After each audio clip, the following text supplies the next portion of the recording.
것도 아니고 또 간증을 하는 것도 아니고 이 영화의 감상문을 기록해서 여러분들과 잠깐 나눠보도록 하겠습니다. 여러분은 이 영화를 보면서 가슴은 뛰지 않으셨습니까? 한 장면 한 장면을 보시면서 재림에 대한 확신이 들지는 않으셨습니까? 저는 이 영화를 보면서 너무 흥분됐습니다. 내가 앞으로 어떻게 살아가야 될 것인지 답을 준 그런 영화의 한 영화였습니다. 예수님께서 사람들에게 복음을 전하실 때 비유를 들어가면서 전하셨습니다. 예수님께서는 공생애의 70%를 갈릴리 지역에서 생활했다고 합니다. 우리가 잘 알고 있는 물이 변하여 포도주가 되게 하신 그 가나의 혼인잔치는 예수님의 공생애의 첫 이적으로서 이 땅에 오셔서 죄인인 우리를 하나님의 백성으로 변화시키는 것을 보여주는 내용으로 우리는 잘 알고 있습니다. 그런데 이 영화는 갈릴리 지역의 가나 마을 결혼 풍습을 비유로 하나님과 우리 사이의 언약 관계를 혼인잔치를 통해서 쉽게 설명해 줬습니다. 당시의 결혼식을 재현한 이 영화를 보니 예수님이 우리 신랑 되신 것과 구원주로 다시 오실 것을 기대하고 확신할 수 있었습니다. 첫 번째, 영화 속에서 신랑이 주는 포도주를 받을 것인지 받지 않을 것인지 결정은 신부가 하는 것을 보았습니다. 물론 우리 칼빈주의에서는 구원은 하나님의 불가항력적인 은혜이기 때문에 우리가 잔을 거부할 수는 없습니다. 그것은 하나님의 전적인 주권입니다. 우리가 전하는 복음의 잔을 그가 받고 안 받고는 하나님의 뜻과 계획에 있기 때문에 우리는 담대하게 잔을 내밀어야 할 것입니다. 이 영화에서는 누가 시켜서도 아니고 강제로 받게 한 것도 아니라 오로지 신부의 의지로 포도주 잔을 받는 것을 보았습니다. 요즘에는 기독교에 대한 비판적인 시각들이 너무 많아서 저부터서 기독교에 대해 자신 있게 말하는 것을 주저하는 경우가 있습니다. 나를 모르는 사람들에게 제가 기독교인이라는 사실을 굳이 밝힐 필요가 없다, 이렇게 생각을 했습니다. 믿지 않는 사람들에게 예수 믿으세요, 교회 한번 나와 보십시오 라고 전도를 했을 때 오히려 반감을 살까 봐서 두려워하는 그런 마음이 있었습니다. 하지만 이 영화를 보고 그런 두려움을 가질 필요가 없겠다는 생각을 했습니다. 잔을 받을 것인가 받지 않을 것인가는 오직 그 사람의 선택이었습니다.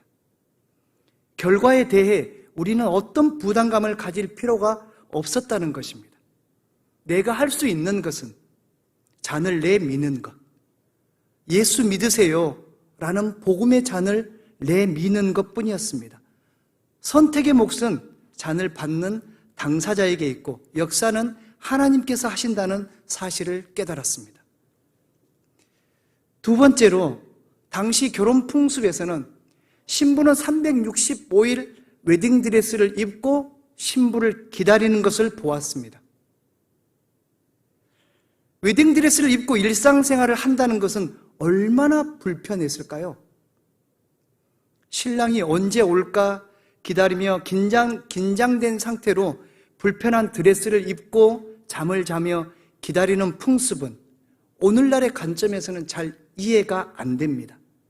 특히 여성들의 입장에서는 매우 좋지 않는 풍습이라 생각합니다. 그럼에도 불구하고 신부는 기쁨으로 신랑을 기다립니다. 신랑을 사랑하기 때문입니다. 제 손녀 하랑이가 어제가 100일이 되었습니다. 제가 저녁마다 딸아이 집에 가서 손녀를 봐주었습니다.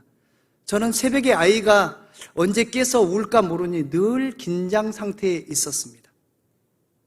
잠을 자도 자는 것이 아니고 깊은 잠을 잘 수도 없었습니다. 새벽에 하랑이가 울면 자다가도 제가 벌떡 일어나서 달려갔습니다. 깊은 잠을 자지 않았어도 신기하게도 하나도 피곤하지 않았습니다. 오히려 하랑이가 품에서 빙긋이 웃어주면 그렇게 기쁠 수가 없었습니다. 그 이유는 제가 손녀 하랑이를 너무도 사랑했기 때문입니다. 이 영화를 보면서 과연 나는 예수님을 어떻게 기다리면서 생활하고 있는가 돌아봤습니다. 저는 너무나 편안하게 잠을 자고 있었습니다. 웨딩드레스를 입은 것 같지만 예수님이 언제 오실지 생각도 하지 않았습니다. 말로만 주님을 기다린다고 하고 내 멋대로 살아가고 있는 것이 아닌지 제 자신을 돌아보게 되었습니다. 우리가 진정 주님을 사랑한다면 어떤 불편함 속에서도, 고통과 고난, 슬픔 속에서도, 긴장 속에서도, 긴 기다림 속에서도 그것을 온전히 기쁨으로 알고 기다려야 할 것입니다. 주님을 만날 그 순간을 기대하며 살아가야 할 것입니다. 마지막 셋째로 이 영화 속 결혼 풍습을 보면서 저는 들러리들도 신부처럼 하얀 드레스를 입고 함께 기다리는 것을 보았습니다. 들러리들이 결혼식장에 들어가려면 신부와 함께 기다림의 삶을 살아가야 합니다. 그래서 저는 신부 옆에 있는 이 들러리들에 대해서 생각해 보았습니다. 내 주변에 있는 가족들, 동역자들, 직장 동료들, 나와 함께 신앙생활을 하는 사람들이 참 많습니다. 나는 그 사람들과 함께 주님을 기다리는 신부이기도 하고 한편으로는 그들에게 제가 들러리이기도 합니다. 나 혼자만 결혼식장에 들어가는 것이 아니라 신랑이 왔을 때 모두가 함께 잠에서 깨어 즐거이 함께 결혼식장에 동참할 수 있다면 얼마나 좋겠습니까? 신랑을 기다릴 때 저 혼자라면 저는 육체적으로 나약한 사람이니까 저도 모르게 깊은 잠에 빠져버릴 수도 있을 것입니다. 1년 넘게 기다리는 것도 쉽지 않았을 것입니다. 하지만 들러리들이 저와 함께 기다려주고 서로 잠을 깨워주기도 하고 누군가 불침번을 서주기도 하며 도와준다면 그 기다림은 가능할 것입니다.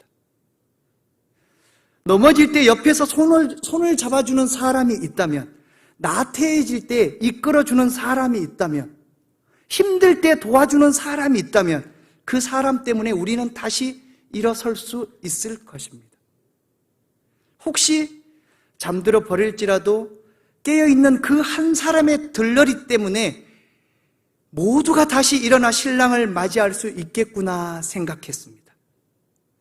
잠들어 버릴 때마다 깨워주는 나의 고마운 신앙의 동역자들에게, 저의 들러리가 되어주시는 분들께 특별히 감사를 드립니다.